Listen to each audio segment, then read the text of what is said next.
I bought this action figure diorama She-Hulk thing at Dragon's Fire, which was a comic book store in Oklahoma City that I used to play HeroClix at. It was a really good store, but it went bankrupt, so he had to sell out, and I got this pretty cheap. I'm showing it to you because I'm really happy with the way they made the She-Hulk series. I haven't watched any of it yet, but I was extremely worried that they were going to make the She-Hulk like a big, bulky She-Hulk instead of like the She-Hulk I like, which is the John Byrne She-Hulk. And I'm going to have to cancel some stuff before I get a subscription to Disney, because, man, you got to watch them streaming services or you'll go, But yeah, I'm gonna have to cancel some things before I actually get to watch it. And I didn't watch Moon Knight either, so I haven't watched Moon Knight yet, so I got that to look forward to. But yeah, I'm real happy that they got Tatiana Maslany, yeah, from Orphan Black. That's real good too. And then I watched that one thing. There's like a excerpt from some kind of like premiere somewhere where there's Mark Ruffalo and Don Cheadle, and Mark Ruffalo's complaining about like how come they ain't getting this license stuff together, and like he's been having to work around. He can't make a Hulk movie, so he's having been working around to actually play the Hulk in movies and the She-Hulk thing. So I'm happy for him that he found kind of another way around that. And that reminds me, like when like especially like the Marvel movie's been pumping out pretty steady for a while, but it was like the Avengers movie where there's like Iron Man and Thor and Captain America are fighting. And it's like wow, the Marvel characters are the new Universal monsters. Because you know how the Universal monsters were, where they at first you had like Dracula and then Wolfman, but pretty soon you had like Dracula versus Wolfman, or Frankenstein teams up with Wolfman to kill Dracula and all that kind of stuff. It's like this thing, but now it's like even more extreme. It's even bigger than that. And then it's like a monster. I almost want to apologize, even though like I didn't make it in the movies. I've always liked Marvel comic books. It's like, yeah, it's kind of crazy, but like I'm happy. I'm really looking forward to watching the She-Hulk, and that's great. Okay, but that's not what this is about. This is like, it used to be back in the day when like a superhero movie here coming out, and then everybody talk about like this, they should have this guy play this guy, or this person play this guy. But now how it is they make the movie they make the movie where they make them like pretty, I guess, fast, and they keep it hush hush a lot better. So you don't have that time period where you're like, oh, if someone has to play this character, this guy should play this character. But I'm getting the opportunity to do that, to do the geeky thing, and like they should really have this guy play this character. Okay. Well, anyway, the last Fantastic Four movie didn't do that great, and the reason I believe that it didn't do that great is the Thing was just a serious dude. And he was not charismatic. I'm not saying the guy's not a good actor, and the movie was all right, but it didn't do that great. And and one of the reasons is whoever you get to play the Thing, you have to make sure that they have a charisma, or at least a very strong likability. And if you think about the Fantastic Four movies before that, what do you think of? You think of Michael Chiklis as the Thing. You also think of like what's her name? But she's blonde.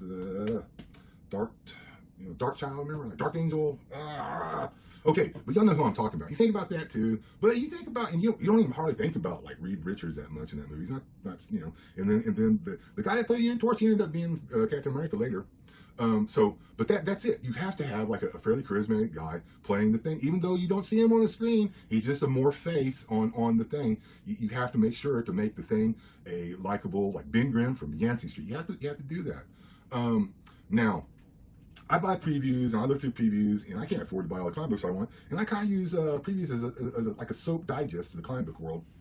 And they had like a paragraph where it's talking about the Eternals movie. So this was before the Eternals movie, but they had a picture of John Krasinski, and like he's fine. I mean, if they're going to do it, if they're going to make him be Reed Richards, I'm sure he'll do great. And I'm not saying don't make him Reed Richards. So it'll probably work out.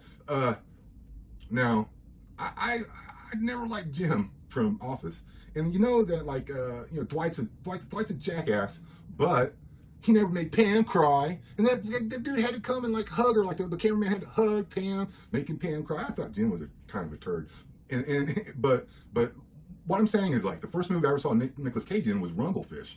And so I thought Nicolas Cage, you know, I kind of didn't like him because I really didn't like his character in Rumblefish. So it's like later on, finally, like after Raising Arizona, I was like, oh yeah, Nicolas Cage, he's a good actor, that's good.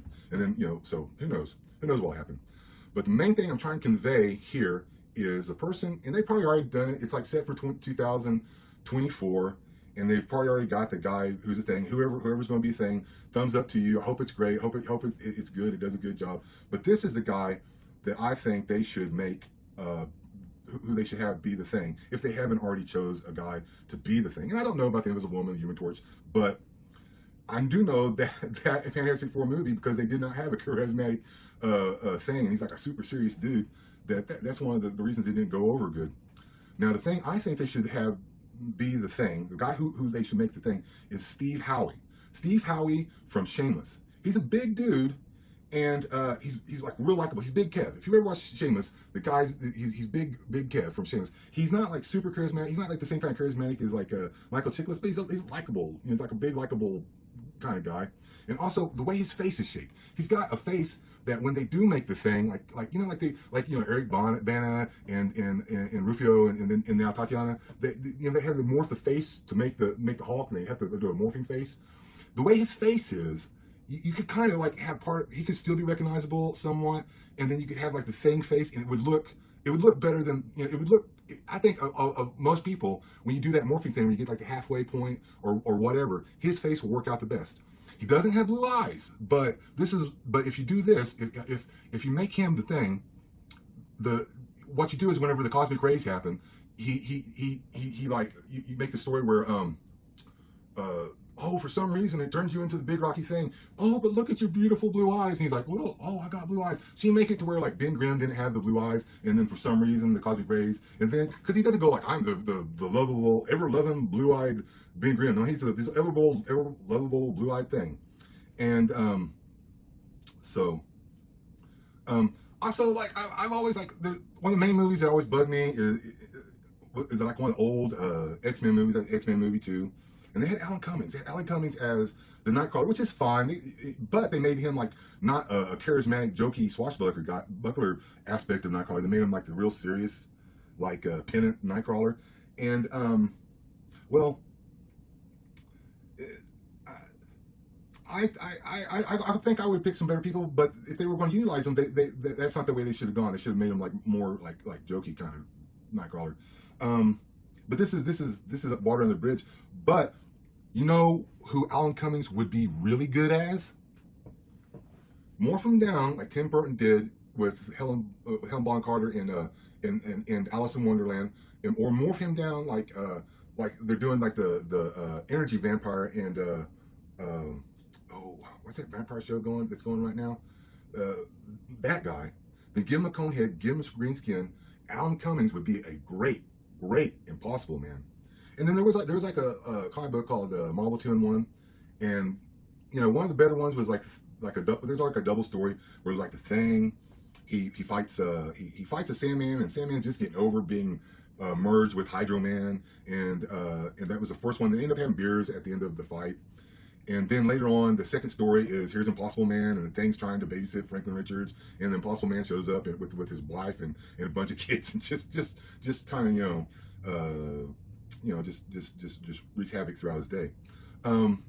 Okay, that's it. Steve Howey should be the Thing in the Fantastic Four movie. Krasinski's fine for Reed Richards. And then like I saw the picture of him in the previews, and he had a beard. And then like later on, all of a sudden in the comic books, they had a beard. So I'm like, well, they're probably going to do it, and that's probably going to be him, because you know later in the comic books they gave Reed Richards a beard, and it's like I wonder if they had like some kind of communication going on about that. So this is a short one. That's all I had to say. I hope if for some reason it doesn't work out like this, fine. But I feel like I'm giving good advice on this one. So have a nice day, YouTube world.